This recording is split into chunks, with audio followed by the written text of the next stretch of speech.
Hey guys, welcome back to the channel. Today we're going to check out a new wireless mouse from Ninjutso, the Katana Superlight. Alright guys, I am going to come right out and say that this is by far the best mouse that Ninjutso has put out to the market to date. In my opinion, this mouse gets a whole lot of things right, and it is a very good mouse, especially for people who are in this bracket, this tier of a mouse. It is a large mouse. It is modeled after the IntelliMouse 1.1, and this is a mouse that is a meatier feeling mouse in the hand compared to something like the G Pro Superlight. And for Ninjutso to get a mouse of this size in wireless format at 60 grams with very good weight balancing, they definitely have accomplished a lot. And I do tip my hat to Ninjutso for releasing a mouse in this state. Something that is definitely, in my opinion, a huge turnaround from the initial release of the Ninjutso Origin 1X. I wouldn't necessarily say that this is a big brother to the G Pro Superlight, although it is bigger and it is symmetrical and the side buttons are very similar to the G Pro Superlight. It does feel very different in the hand and a lot more meaty. Definitely something I would attribute to the extra material towards the bottom to middle of the mouse and the difference in the sloping from the hump to the front of the mouse. Now, certainly other than comparing the shape of the Katana to the G Pro Superlight, another big comparison is definitely the build quality out of the box on this initial batch. On my initial batches of the G Pro Superlight, I had very, very bad side flex with Mouse 1 and Mouse 2, and I still have a pretty fairly good amount of side flex on Mouse 1 and Mouse 2, even on some of the newer batches, and mushy side clicks on the early batches. There definitely have been a significant amount of improvements, including the flex or warping on the bottom plate, or bottom portion of the shell. And in comparison, for $89.99 compared to $149 or $159 currently on the G Pro Superlight, I can say that my build quality on the Katana is very good, and the coating is definitely much improved over earlier versions of other mice from Ninjutso. And as far as side flex, I have virtually none, pushing the mouse as hard as I can inward, side to side. I have no flex pushing from the top down, and even on this new bottom plate, if I push quite hard, I have no significant flex, and really none that I can tell on this bottom shell pushing it inward towards the top from the bottom.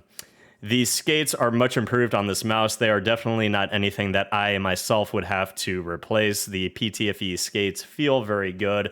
They are 0.7 millimeters thick, and they feel very good in game. They're very glidey. They're a nice speed, in my personal opinion, and not something that I think that you would have to replace. And honestly, better skates, in my personal opinion, than what a lot of the big name brands are releasing on their mice. For instance, on the default skates on the G Pro Superlight, I would definitely choose these skates over the default skates on the G Pro Superlight. And another significant and damn good change compared to the Ninjutso Origin 1X, and much improved charging mechanism than other mice on the market.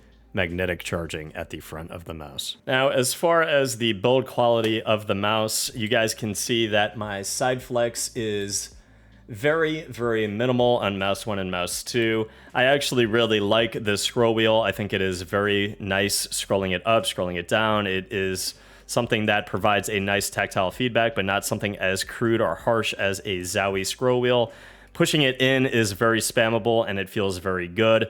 As far as Mouse 4 and Mouse 5, the similarities between the G Pro side buttons are very, very similar. The side buttons are a little bit bigger, I would say, a little bit more meaty compared to the G Pro Superlight, but these side buttons actually do have quite a bit of mush feel to them. They don't feel quite as tactile or nice as something like a Final Mouse. And my pre-travel is just very, very minor on Mouse 4 and Mouse 5, and my post-travel is actually almost non-existent here. There is quite a bit of post-travel, though, if you apply a lot of force to Mouse 4, and you can actually hear that there's a second pop. So it's almost like the plastic is pushing into the shell, but I don't see anybody applying that much pressure to Mouse 4. I would just be careful when you guys do get a copy of this mouse with how much pressure you are applying to those side buttons in case you have that issue. You certainly don't want anything breaking off in the internals of the mouse. I do have a little bit of flex on Mouse 1 and Mouse 2, just applying a little bit of force towards the bottom of the plastic. You can see it kind of goes inward into the mouse, but presumably all of us are going to be keeping our fingers towards the front of those switches or the front of the plastic over the switches for mouse 1 and mouse 2. I have a little bit of pre-travel on mouse 1 and mouse 2, and a little bit of post-travel, but nothing that felt significant at all in-game. And to give you guys a sound test of those Huano pink dot switches,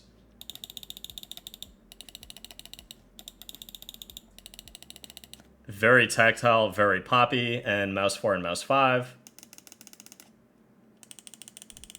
and mouse 3.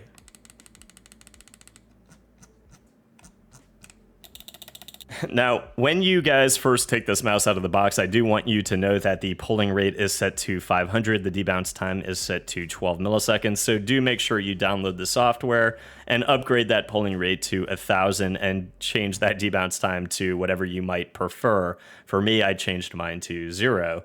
Now, at 1,000 hertz polling rate, I did feel in Apex Legends, and you guys can see some clips here, I felt that I played very well. After adjusting my grip to the larger meatiness of the mouse, I was able to get a very significant and high level of tracking in Apex Legends, but it's not quite as good, I noticed, compared to some of my top mice that I am accustomed to playing with.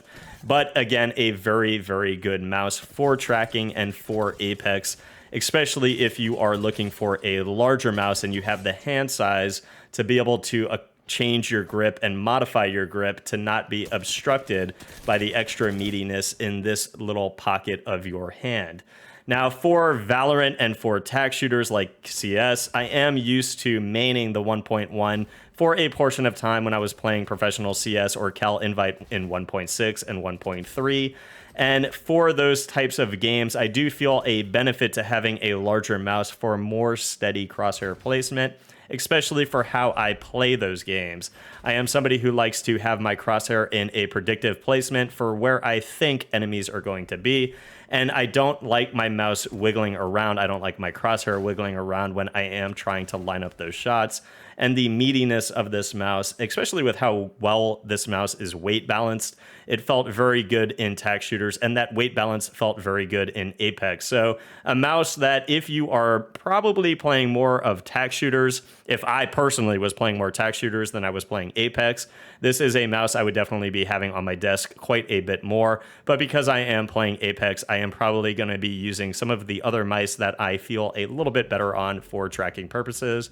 But again, a very well-performing mouse. So overall, guys, a really, really good showing here from Ninjutso. I think the Katana Superlight is at a very good price at $89.99. I think the coating of the mouse is much improved from their prior mice. I think the weight is very well balanced, and I think this new design of the bottom shell and those new PTFE skates making that weight what it is are very, very good strides in the right direction for Ninjutso. I think if Ninjutso keeps making improvements after improvements after improvements for each of the next iterations or the next launches that they have, Ninjutso is definitely a company to keep on your radar and definitely a force to be reckoned with in the mouse market moving into the future. For you large-handed users, again, this is a mouse that is definitely something to check out if you felt the G Pro Superlight was a little bit too small for you. For you other users, if you already have a G Pro Superlight and you are very happy with it, and you feel that the G Pro Superlight is at the limit of what size you'd be able to use for a mouse, the Ninjutso Katana is a larger mouse than that, so keep that in mind unless you're looking for a large, meaty mouse. Something that will be a little bit more steady than something smaller for those tac shooters. You might want to stick with something like the G Pro Superlight, but I personally think that this is a very good showing from Ninjutso. My build quality on this copy was very, very good, and I thought the wireless latency felt great to me. I felt no issues whatsoever. So if that helped, guys, please leave a subscription to the channel, and I'll see you guys in the next review. Peace.